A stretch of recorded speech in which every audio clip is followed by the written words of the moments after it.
আলহামদুলিল্লাহ রাব্বিল আলামিন والصلاة والسلام على رسوله الأمين أما بعد ইসলামী ঐক্য জোট কর্তৃক আয়োজিত আজকের এই বিক্ষোভ সমাবেশ প্রতিবাদ সমাবেশের মোহতারাম সভাপতি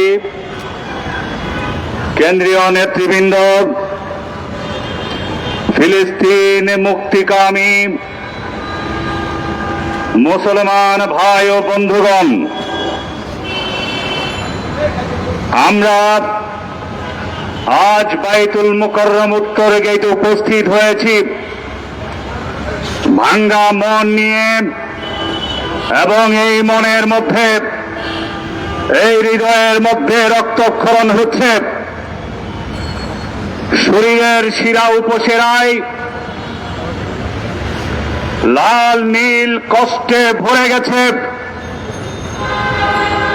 এমন কষ্ট নারী শিশুদেরকে পাখির মতো গুলি করে হত্যা করা হচ্ছে। শুধু ঘরের উপর নয়, হাসপাতাল, মসজিদ, মাদ্রাসা, স্কুল, কলেজ, কোনো কিছুই ইসরায়েলি দস্যু থেকে, ইসরায়েলি হানাদার বাহিনী থেকে রক্ষা পাচ্ছে না।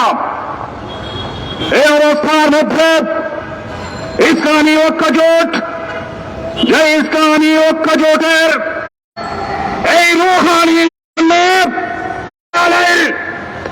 রেখে যাওয়া আমানত ইসলামী ঐক্য জোটের সন্তানেরা, কর্মীরা, নেতারা নীরবে বসে থাকবে তা হতে পারে না। যখন ফিলিস্তিন এবং গাজায় একজন মুসলমানের রক্ত ঝরে, তখন সমগ্র পৃথিবীর মুসলমানের রক্ত টকবক করতে থাকে। আমরা পরিষ্কার করে বলতে চাই, এই জাতিসংঘ করে দিয়েছি, পৃথিবীর মানুষ বেকুব।